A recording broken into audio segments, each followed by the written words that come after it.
Oftentimes in the Gospels, when the Pharisees are mentioned, it's not good. The Pharisees, many of them, hated Jesus. They tried to discredit Jesus, try to trick him. They didn't like how people were giving attention to Jesus and listening to him and following him. But not all of the Pharisees felt that way. And one among the Pharisees, who did not feel the way that most of them did, was a man we know by the name of Nicodemus. And we probably often remember Nicodemus most from John chapter 3. In John's Gospel, in John chapter 3, we go there a lot because remember that we find in John chapter 3 that Nicodemus, we're told, came to Jesus to ask of him questions, and Jesus gives him some answers he wasn't expecting. We read in John chapter 3, verse 1, that there was a man of the Pharisees named Nicodemus, a ruler of the Jews. This man came to Jesus by night and said to him, "Rabbi, we know that you are a teacher come from God, for no one can do these signs that you do unless God is with him." And maybe Nicodemus was sincere in that statement, but more so for himself. Obviously, many of the Pharisees did not feel the way Nicodemus did, if Nicodemus was being sincere in this statement he's making to Jesus. And Jesus answers him and says, "Most assuredly I say to you, unless one is born again, he cannot see the kingdom of God." And Nicodemus says, "Well, how can a man be born again when he is old? Can he enter a second time into his mother's womb and be born?" So Nicodemus is curious as to what Jesus said, doesn't really understand. And so Jesus then goes on to try to explain that it's a spiritual thing. And Nicodemus in verse 9 asks again, "How can these things be?" And that's when Jesus then goes on to challenge him and then to explain to him about God sending his own Son for the world, that whoever believes in him should not perish but have everlasting life, but not everybody's going to believe.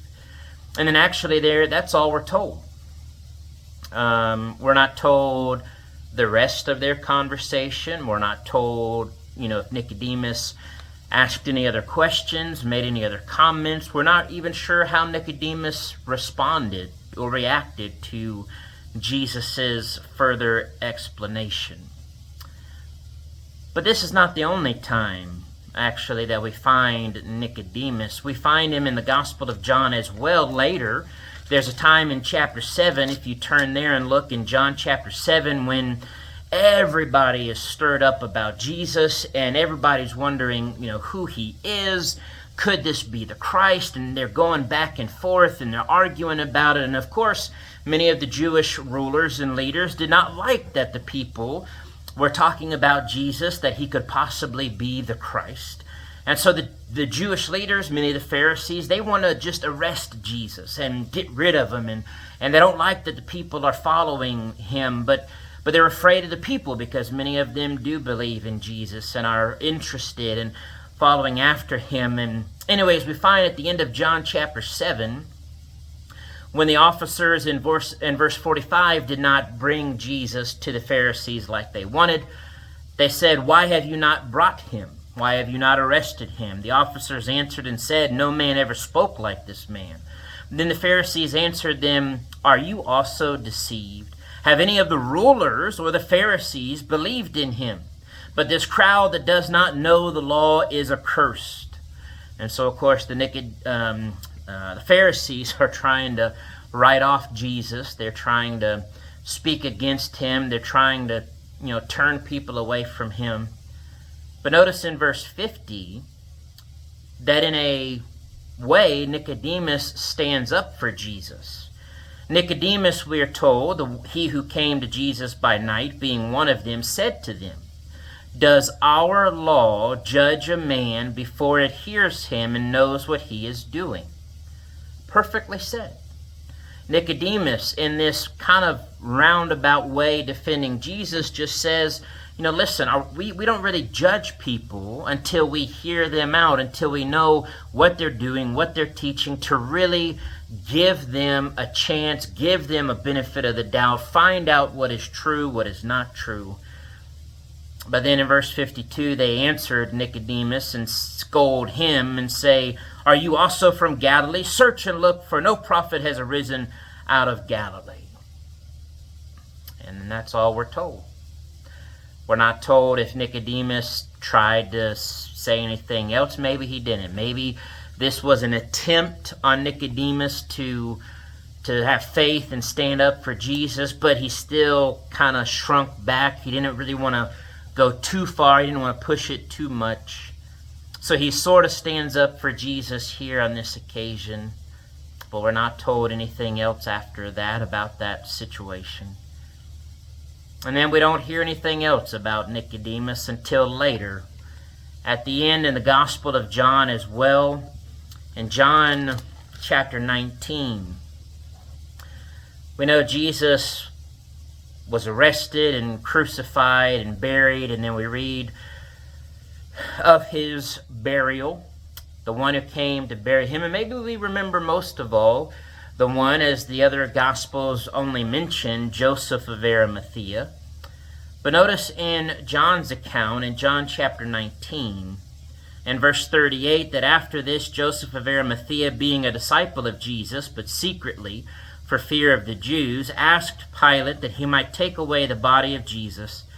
And Pilate gave him permission, so he came and took the body of Jesus. But notice verse 39. And Nicodemus, who at first came to Jesus by night, and I would also add, who also tried to defend Jesus in a way, also came bringing a mixture of myrrh and aloes, about 100 pounds. And they took the body of Jesus, bound it in its strips of linen, with the spices, as the custom of the Jews is to bury. And they laid him in a tomb. Nicodemus helped with that. Nicodemus,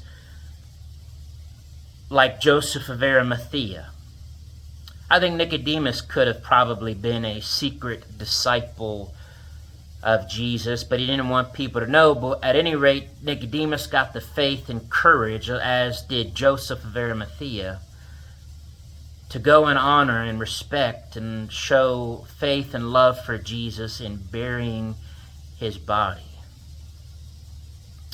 Nicodemus wanted to do that, and he was there. Well, then that's all we're told. We don't ever, that I know of, we don't ever hear about, read about Nicodemus again. And so the question is, did Nicodemus get to hear about Jesus rising from the dead? Did Nicodemus get to see Jesus? Did Nicodemus hear the gospel like so many others? And did Nicodemus believe and obey the gospel and become a Christian? We're just not told. We just don't know. I'd like to think and believe that he did. I would like to believe, although can't for sure know, but I would like to believe Nicodemus heard, maybe even saw Jesus risen from the dead. That Nicodemus heard the gospel.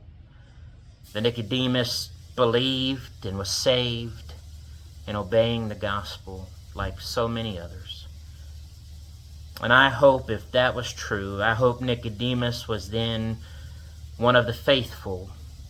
I hope he lived out the rest of his days faithful to the Lord, and how sweet it would be to one day meet Nicodemus in heaven. We don't know about Nicodemus, but we do know about ourselves today, right now. We know if we have come to believe in Jesus, if we have obeyed the gospel, if we are being faithful to Jesus. And that's what we need to know and find out for ourselves, and what would be written about us.